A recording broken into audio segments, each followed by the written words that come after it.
Bonjour à tous et bienvenue dans ce Swiss Bliss. Nous sommes le samedi 27 mai 2023. Pendant que vous êtes en train de préparer le barbecue de midi, je suis en train de me taper le Swiss Bliss. Donc on va faire un peu le point sur cette semaine spectaculaire à tout point de vue, spectaculaire psychologiquement et spectaculaire en termes de performance sur certaines classes d'assets. Et puis, on va faire un petit peu le tour de là où on en est et qu'est-ce qui pourrait éventuellement se passer ensuite. Parce que c'est pas très clair et la bonne nouvelle quand même qu'il faut retenir, c'est qu'on a quand même passé du côté du verre à moitié plein à nouveau. Parce que pendant un petit moment, on a eu un petit doute, mais là c'est bon, on est revenu sur la sécurité. Nous sommes en mode optimisme et rien ne semble pouvoir nous empêcher d'aller de l'avant.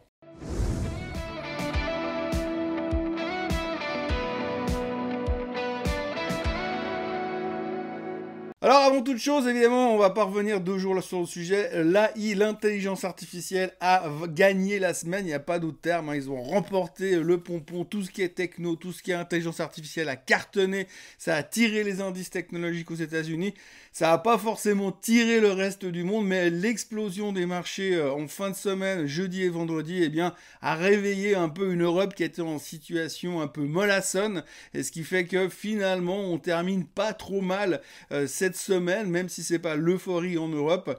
Mais ce qu'il faut retenir, c'est qu'aux États-Unis, c'était clairement l'euphorie sur les technos et l'euphorie sur le S&P 500, puisqu'il faut quand même noter que ce vendredi soir, nous avons terminé au plus haut, au-dessus des 4200 sur le S&P 500 et que techniquement, cela veut dire que nous sommes en bull market sur le S&P 500, au bull market sur le S&P 500 à quelques jours de la date butoir du plafond de la dette, avec un deal qui n'a toujours pas été signé à l'heure où je vous parle en tous les cas.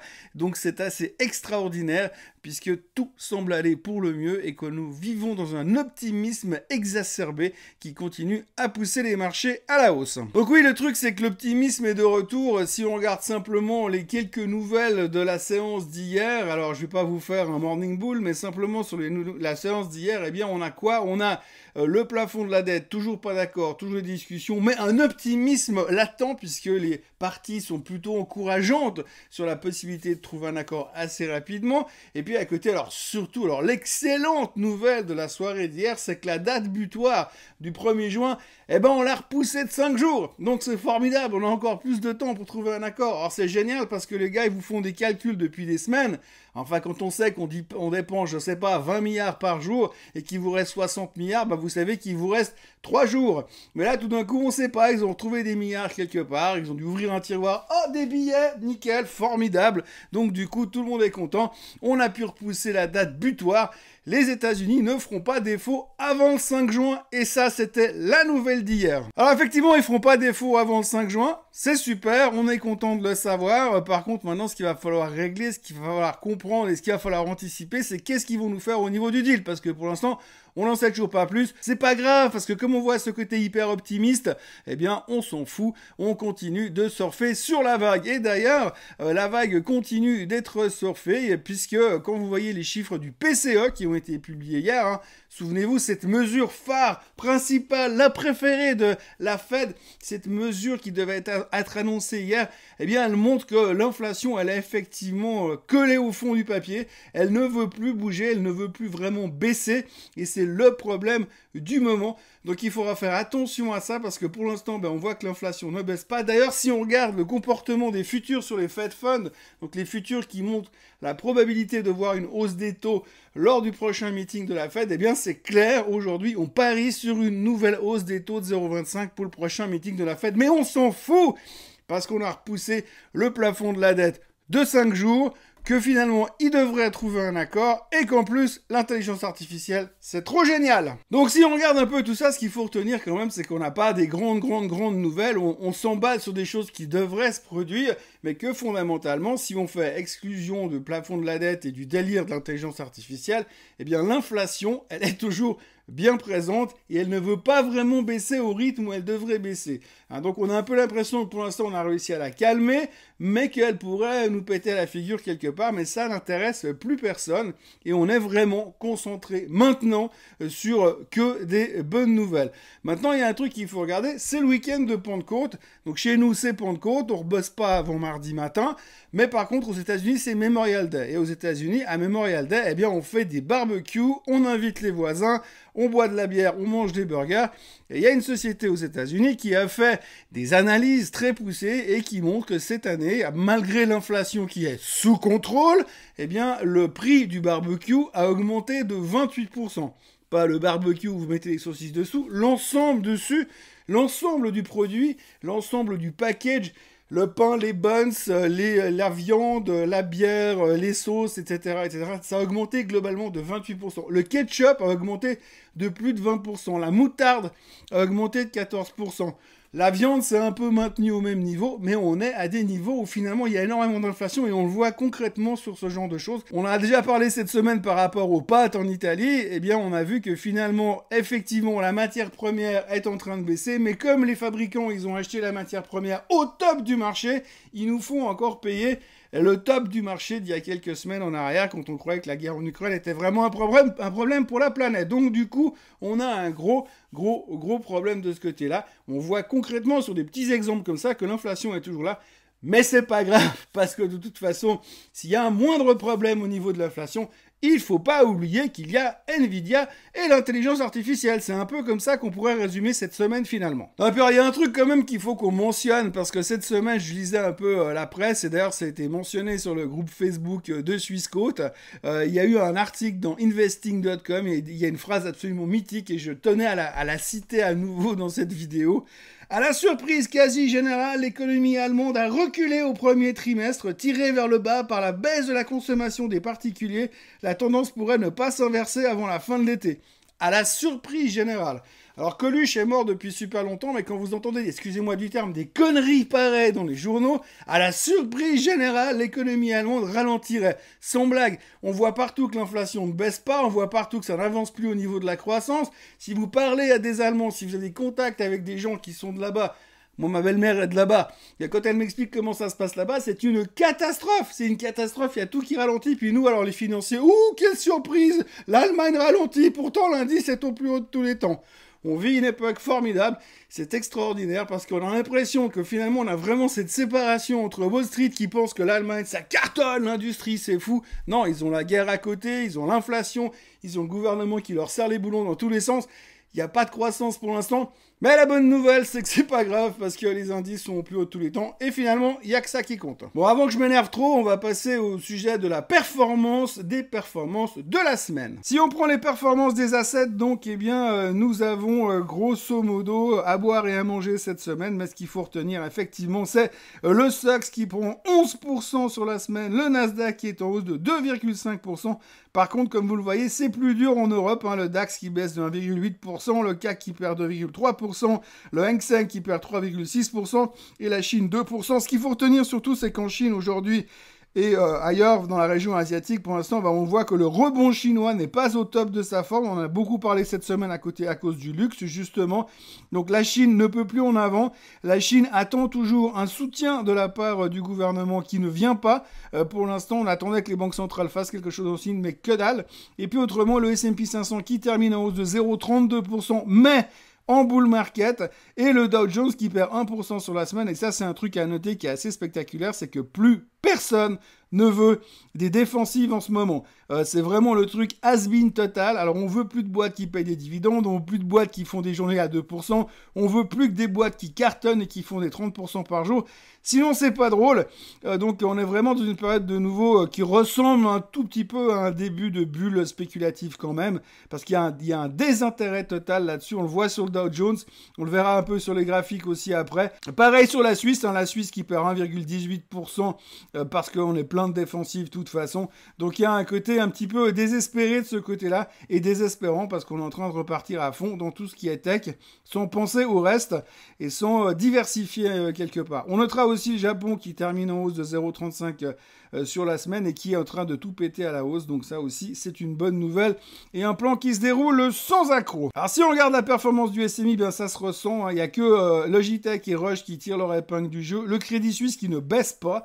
On a envie de dire c'est presque une bonne nouvelle en ce moment. Et le reste, tout est dans le rouge. Sonova qui repère encore 6,6%. Holcim qui perd 4,5%. Enfin bref, tout est dans le rouge globalement, certains plus que d'autres, mais rien de très spécifique. C'est plutôt des effets de marché pour l'instant et pas de grandes nouvelles qui expliqueraient ceci ou cela. Et on y va pour l'aspect technique. Alors ça va être assez rapide aujourd'hui. Vous voyez que le SMI il se bat avec cette résistance, support plutôt, dans le support résistance, ça dépend de quel côté vous placez, qui est ici sur la zone des 11 450 et on est aussi entre haut et bas.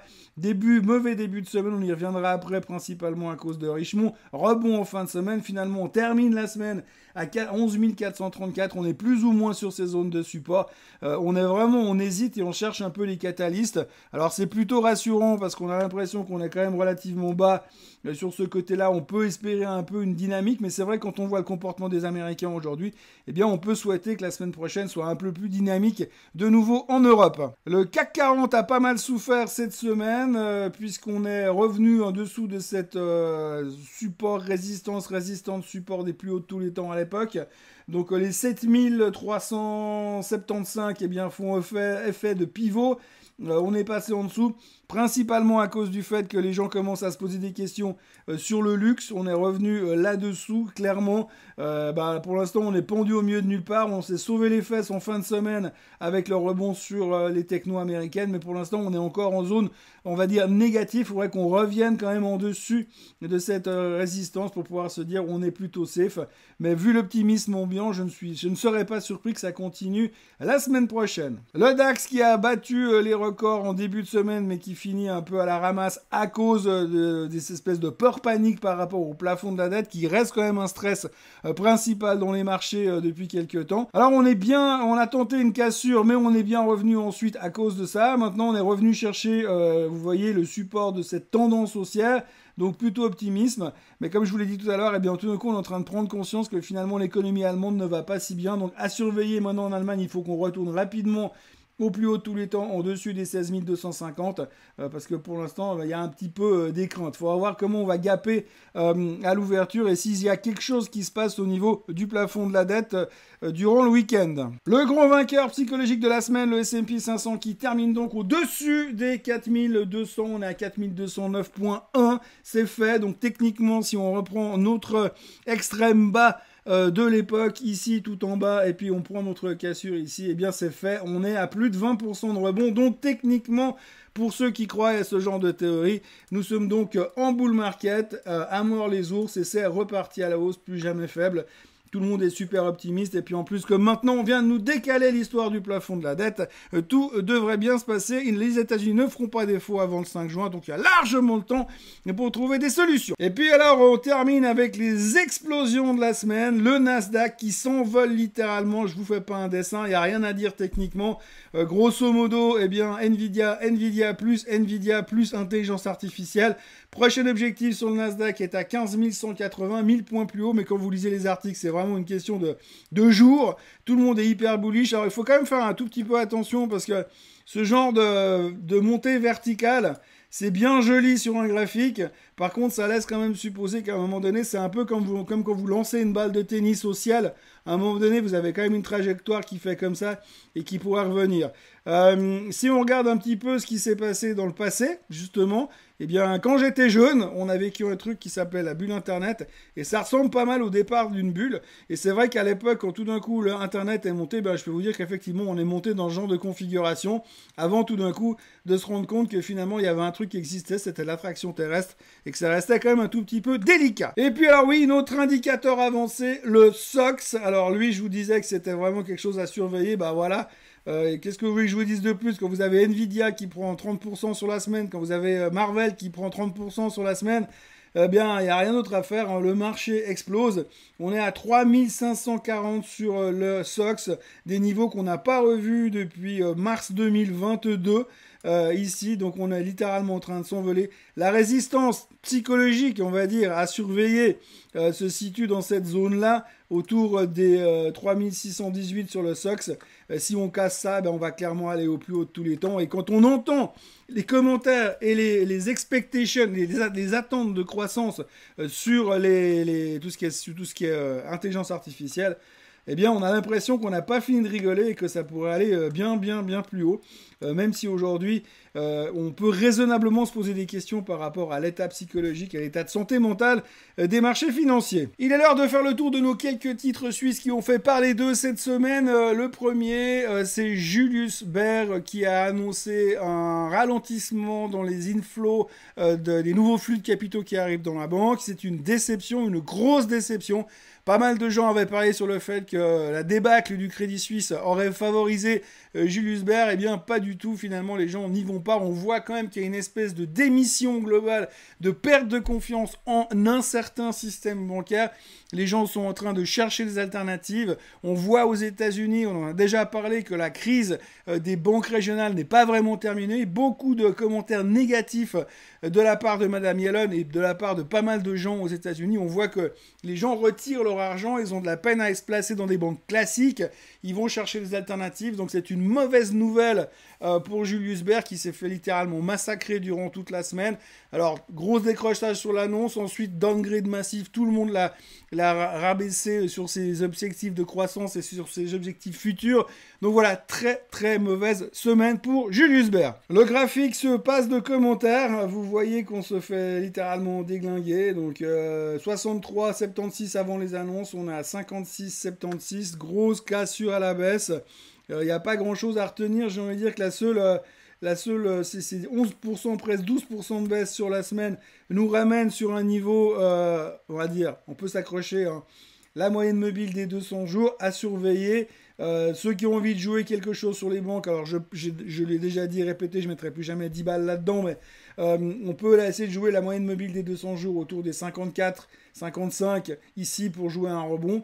Mais franchement, aujourd'hui, quand vous voyez les recommandations, si on veut se baser là-dessus, bien qu'on sait toujours que les recommandations, ça vaut ce que ça vaut, eh bien, ça va être compliqué de jouer un rebond massif sur Julius Baer à très court terme. Toujours dans le secteur des banques où je ne mettrai toujours pas 10 balles dedans, eh bien, on a Crédit Suisse et UBS qui ont fait la une des journaux. Tout d'abord parce que la Commission européenne a donné le feu vert à la fusion, rachat, hold-up, peu importe, je ne sais pas comment on va appeler ça, mais en tous les cas, la fusion UBS Crédit Suisse a été validée par la Commission européenne qui estime que ça ne pose pas de problème au niveau global européen, donc on peut y aller tranquille. Par contre, toujours pas de nouvelles de la Commission de la concurrence en Suisse, qui apparemment sont toujours en vacances depuis le début du mois de février, et on espère qu'ils vont revenir avant 2024, mais rien n'est moins sûr pour l'instant. En tous les cas, première bonne nouvelle. Par contre, autre nouvelle sur le Crédit Suisse et l'UBS, enfin plutôt sur le Crédit Suisse parce que ça date d'avant, eh bien la justice singapourienne a ordonné au Crédit Suisse de payer grosso modo 1 milliard à un mec là, un géorgien, l'ancien premier ministre géorgien. Alors je vous passe la prononciation du nom parce que franchement c'est un peu compliqué pour moi. Bidzina Ivashvili, bref, il va toucher 1 milliard payé par le Crédit Suisse ou par l'UBS ou par la Confédération, on n'en sait pas trop.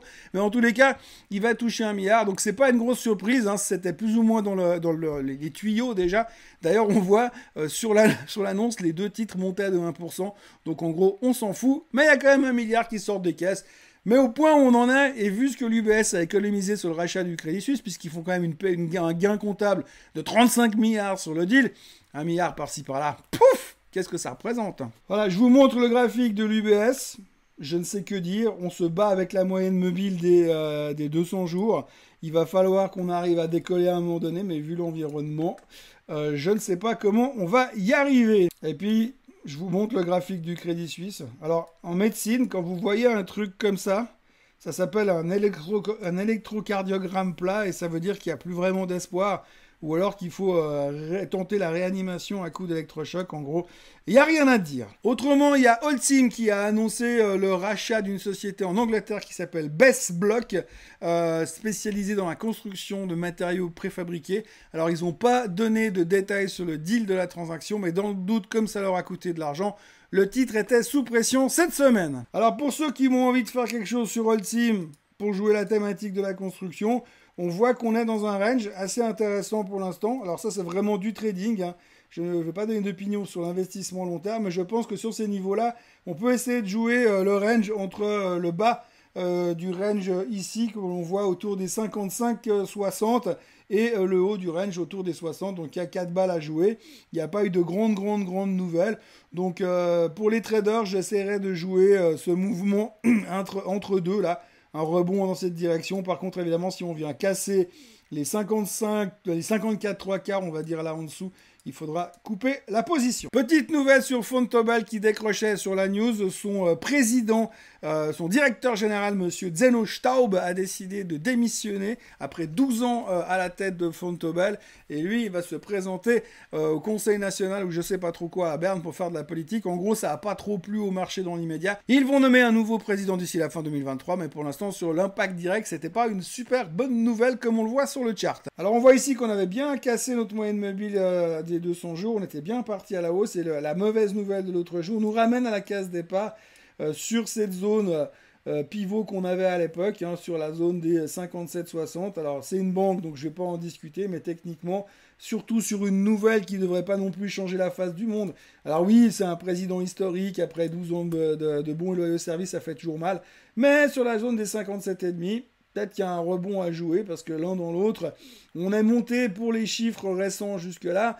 Je vois pas pourquoi tout d'un coup on perd autant sur Fontobel, donc à surveiller là aussi plutôt sur du trading. Mais encore une fois, je n'ai rien dit parce que ça reste quand même du secteur bancaire à mon sens. On notera aussi dans les autres nouvelles que Straumann a racheté une boîte qui font dans les fraises. Alors pas les fraises qu'on mange, mais les fraises pour les dents bien sûr. Tous les instruments pour les instruments dentaires. C'est une boîte saint-galloise qui s'appelle Glaveston ou un truc comme ça. On ne connaît pas le montant non plus, mais là aussi ça a pesé sur le titre parce qu'on sait qu'ils ont dû sortir du pognon pour acheter une nouvelle boîte. Et en ce moment, sortir du pognon, c'est pas très populaire. Alors vous voyez sur le graphique, j'avais dessiné cette tendance haussière sur Straumann qui reste maintenue pour l'instant. Alors on a décroché l'autre jour, mais on revient toujours dans ce canal. Alors j'ai envie de dire que c'est plutôt encourageant pour le moment, parce qu'effectivement là aussi, on voit qu'on continue notre tendance et que cette exagération sur cette annonce où on a peu de détails est plutôt rassurante quand même pour la suite des événements. Et vous voyez qu'on a quand même une tendance qui est bien établie. Alors peut-être qu'il ne faut pas non plus trop se poser de questions là-dessus pour l'instant. Et puis on termine avec Richemont. Alors Richemont qui a souffert de l'histoire du luxe. Alors l'histoire du luxe, vous vous en souvenez, c'est tout d'un coup un analyste quelque part en Europe qui a décidé que finalement peut-être que c'était quand même un peu trop cher puis qu'on était en train de délirer. Il est vrai que le luxe a explosé dans toute la thématique de la libération de la Chine. La Chine revient sur le marché, ils vont dépenser comme des fous. Bon, pas de bol pour l'instant, ils dépensent pas autant que ça. Et en plus, ils sont en train de se prendre la tête avec les États-Unis, donc ça pénalise un petit peu. À côté de ça, vous avez quand même des chiffres qui montrent que les États-Unis, ils commencent à ralentir un tout petit peu, que si éventuellement il y avait un défaut, ce serait encore pire. Et puis en plus, ils doivent continuer à monter les taux parce que l'inflation, eh bien, elle est toujours bien présente. Donc si vous avez ces deux pôles de consommation mondiaux qui sont les plus gros consommateurs de la planète qui commençaient à ralentir, forcément à un moment donné, il va y avoir un ralentissement sur le luxe. Alors quand vous avez quelqu'un de très très riche, vous me direz si tout d'un coup il y a un ralentissement, ça va pas l'empêcher de dépenser. Oui, mais en même temps, quand le gars il a acheté 15 sacs Hermès, 15 ceintures Hermès, des sacs à dos Louis Vuitton et puis des montres chez Richemont, il va pas en acheter toutes les semaines, donc il peut aussi y avoir un ralentissement là-dessus. C'est ce qui a fait un petit peu peur au marché durant toute la semaine, qui justifie un effondrement entre guillemets de tout le secteur luxe durant quelques jours. Maintenant, vu la performance depuis le début de l'année, on va pas se plaindre non plus. Par contre, ce qu'il faut retenir, c'est qu'en fin de semaine, eh bien, malgré tout cela, on est reparti à l'assaut du luxe. Pourquoi ? Eh bien, parce que potentiellement, ils vont trouver un accord et qu'en plus, on a repoussé le plafond de la dette, enfin, le défaut de paiement officiel au 5 juin. Donc, tout va bien et vous rajoutez un petit peu d'intelligence artificielle.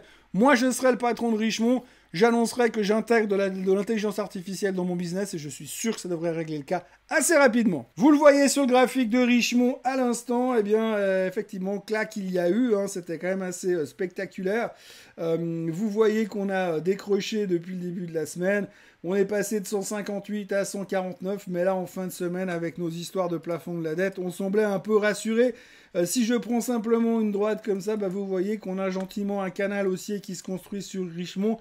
Alors, ralentissement, pas ralentissement, le luxe est moins populaire ou pas, j'en sais rien, mais pour l'instant, on est dans un canal haussier et je pense que tant qu'on ne va pas en dessous des 140 sur Richemont, il n'y a pas trop de raison de se poser de questions à très court terme. Voilà ce que l'on pouvait raconter pour cette semaine qui aura donc vécu sous le signe de l'intelligence artificielle et de l'intelligence des politiciens qui n'ont toujours pas trouvé de deal pour le plafond de la dette aux États-Unis. Le suspense est à son comble, mais la confiance est également à son comble. Nous en saurons plus probablement mardi matin puisque c'est un long week-end qui s'offre à nous. N'oubliez donc pas de revenir mardi pour un nouveau Morning Bull Live. Lundi, c'est tout le monde au lit. On va profiter justement du barbecue qui a pris 28% pendant le week-end. Moi, d'ici là, je vous encourage à liker cette vidéo, à vous abonner à la chaîne Swissquote en français et à donc revenir mardi matin. Passez un excellent week-end et à mardi. Bye bye.